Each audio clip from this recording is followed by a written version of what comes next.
నమస్తే. ఈరోజు మన special guest high court chief justice Amarnath Goud గారు. ఈయన గురించి చెప్పాలి అని అంటే 92,000 కేసులకి జడ్జిమెంట్లు ఇచ్చారు ఆయన. ఈరోజు త్రిపురలో చూసినట్లయితే కోర్టుకి లాక్ వేసిన పరిస్థితి. అక్కడ ఉన్నటువంటి అన్ని పెండింగ్ కేసులను పూర్తి చేసి భారతదేశంలోనే త్రిపురని నంబర్ 1 స్థానంలో ఉంచారు ఆయన. అతనే అమర్నాథ్ గౌడ్ గారు. Let us welcome.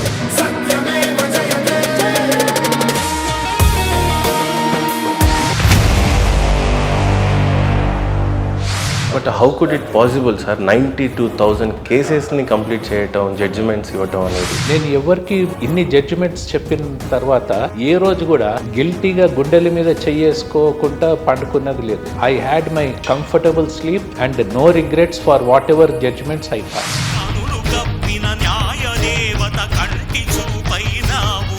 I think lunch motion petitions కూడా లంచ్ చేయకుండానే కొట్టేస్తారేమో మీరు. కంటిన్యూ చేద్దామంటే వాళ్ళు మోమాటానిక అభిమానానిక తెలియదు. సరే సార్ అని 92,000 కేసెస్ సార్ జడ్జిమెంట్ ఇచ్చేశారు. కానీ ఆ ఇచ్చిన కేసెస్ ఎంత వ్యాలిడ్? చాలా మంది అప్పీల్ కూడా వెళ్తుంటారు కదా. 99% ఆఫ్ మై జడ్జిమెంట్స్ స్టూడ్ అన్ఛాలెంజ్డ్. 4,000-5,000 కేసులు ఉన్న చోట మిమ్మల్ని వేయటం అనేది ఖచ్చితంగా ఇది రాజకీయం అంటారా? నా వెనకాల ఏం జరిగిందనేది తెలియదు కదా. ముందు జరిగితే ఏదన్నా మనకు తెలుస్తుంది. 3.5 ఏళ్ళు అయింది నేను. గత 3 సంవత్సరాల నుంచి Tripura is topper in the country with lowest pendency.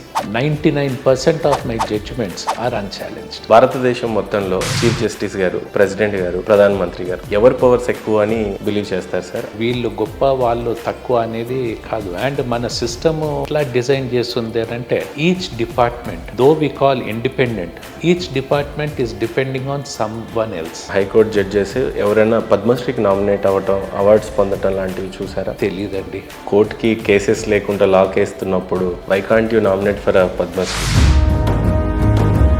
What you comment, sir? No comments. కంట్రీలో జడ్జికి సెక్యూరిటీ ఎలా ఉంటుంది? థ్రెట్ ఉంటుంది కదా. జడ్జిగా నీ పని చేయు, వేధించాల్సిన అవసరం లేదు కదా. పెద్ద కేసు, డేంజరస్ కేసు అని ఏదన్నా అంటే వాళ్ళకి ఇది పెద్ద కేసు అని, no it is big case అంటే ఏం బిగ్ కేసు? ఇదే కదా పాయింట్ ఇన్వాల్వ్ అయ్యి ఉంది. చెప్పండి. ఐఎమ్ గివింగ్ యూ ఆర్డర్ అని వాళ్ళ ఫేవర్గా ఆర్డర్ ఇచ్చేసరికి వాళ్ళకు ధైర్యం వస్తుంది, encouragement. Next time they can come and argue. చిన్న కేసు అని మాట సందర్భం అనడమే తప్ప పెద్ద కేసు చిన్న కేసు అనేది ఉండదు. కేసు. మీ గురువుగారు అంటే ఎవరన్నా ఉన్నారా? ఉన్నారు. ఓహో, ఎంత గొప్ప అయినా అయినా మనం కూడా వాళ్ళ వాకింగ్ కాన్ఫిడెన్స్, కోర్టులో నిలబడ్డా ఆర్గ్యూ చేసిన వాళ్ళ బాడీ లాంగ్వేజ్, వాళ్ళ స్టైల్, మహానుభావులు. వాట్స్ యువర్ ఫైనల్ ఆశయం అంటే ఏంటంటారు సార్? రెస్పాన్సిబిలిటీ అంటూ యాక్సెప్ట్ చేస్తే ఐ హ్యావ్ టు ఫుల్ఫిల్. ఇప్పటి వరకు నాకు ఎనిమి అంటూ లేడు, నాకు నచ్చని వ్యక్తి లేడు. నిర్మల మేడం గురించి చెప్పాలంటే ఏం చెప్తారు సార్? ఆమెనే నా స్ట్రెంగ్త్, ఆమెనే నా వీక్నెస్.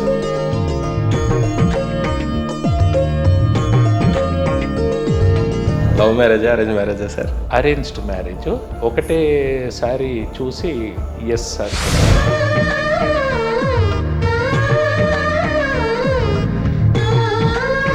ఇదేంద్ర బాబు, నచ్చకపోతే నచ్చలేదని చెప్పు, ఇంకోరిని చూడొచ్చు అని అంటే నో అంటే ఓకే చేయటమే. నో అంతే అంటారు కదా, మడి మీద తిప్పేదే లేదు అని. Coming from a philanthropist family, my grand father donated cremation ground behind the hotel Marriott adjacent to Courtyard.